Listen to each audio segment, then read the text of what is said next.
Hi everybody, it's Denise from Crone Posse. How is everybody doing today? I hope you like my haircut. I have been trying to decide what I wanted to do with my hair, but I finally went ahead and tried out a new stylist.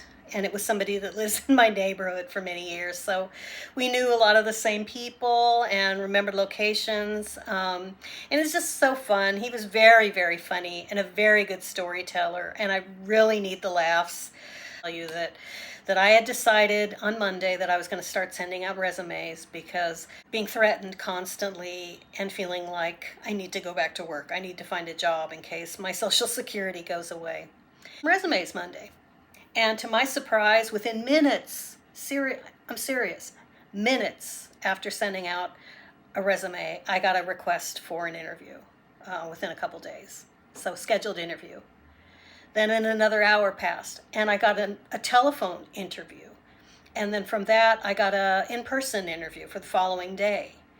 And so then at the end of the day, someone else sent me a message through Indeed wanting to schedule an interview. And so we scheduled a phone interview. So I ended up having 3 interviews this week. And so, you know, nothing new on the front of that. There was one job that had excellent salary and bonus. I mean, not bonuses, but just regular benefits that were great. And it was in San Francisco, and it was right in my comfort zone of skills and qualities. And one had terrible wages, but it was within San Francisco, and maybe I could work with it. Maybe I could, get them to offer better wages for somebody it's a job again. They're asking for, entry level person, offering entry level salary. And then when they actually do the job description, it's a lot deeper than that, and it demands someone with more than 2 years of experience to do. And so the woman who owned the business and I both knew that. So it's just awkward. But for the first time at the end of the interview, I just asked her, so is the salary as stated? After she had mentioned that there's 11 locations for this retail operation, and then there's 3 LLCs and X, Y, and Z. And so the conversation, was ended shortly thereafter. So in the case of the number one job that I was the most excited about, had over the telephone, and I was very excited to meet him. But then when I actually met him at the location, and I saw some red flags with some of the personnel working there, and then he couldn't remember much of our conversation. He couldn't remember much about me, and his excuse was that he had had so many interviews, and that he couldn't remember who goes with what. And I heard myself saying, "Oh yeah, it's okay," but it really wasn't okay. As many of you hear this over and over, I'm sure.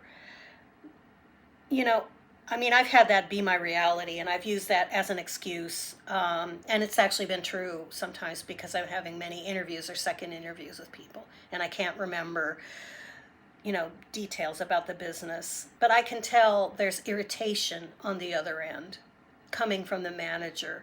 And I'm wondering why there's a disconnect between what's expected of employees and what managers are delivering, because a lot of them, it seems to me, they're not even looking at my resume. And they'll ask me about, qualities. They're clearly stated, or software I know, and experience I have. It's clearly stated there. So it's from get there and bring the energy. And then when you're met with like a limp, fish, or something that's just weak, with no personality, or no energy to move the interview forward. And I always feel kind of like he couldn't remember anything, so we couldn't reference what we talked about yesterday. And so he kept telling me, "So you got any questions for me?" "Yeah, I've got a question for you. What about blah blah blah?" "Oh, well, I don't know that because that's about the job, and I've never done the job, and I don't know the job." "Well, yeah, well, what was up with that? I mean, didn't she work here?" "Oh yeah, I come out me completely by surprise that she found another job." And so, just the same thing where they try to sweep it under the rug, but you know that there's some kind of bad blood, something happened. And I don't care if you knew her for 15 years, suddenly she's just gone, and now you're in a hurry to hire someone. I just don't understand. Sell ourselves. So I just felt the whole interview slipping away, and I really didn't care because I just felt like you want this job, but you don't want it as much as you need it. You need this job, but it's just more of the same. So this person is weak.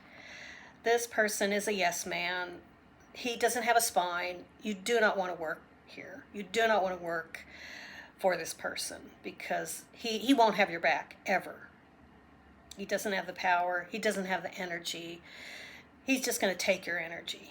And then the other guy, he and I talked over the telephone, but we pretty much agreed that once he told me where the location was, in a warehouse district, out in the middle of nowhere, we both kind of agreed that it's not a good idea to be traveling out there, on a bus when you don't have a car.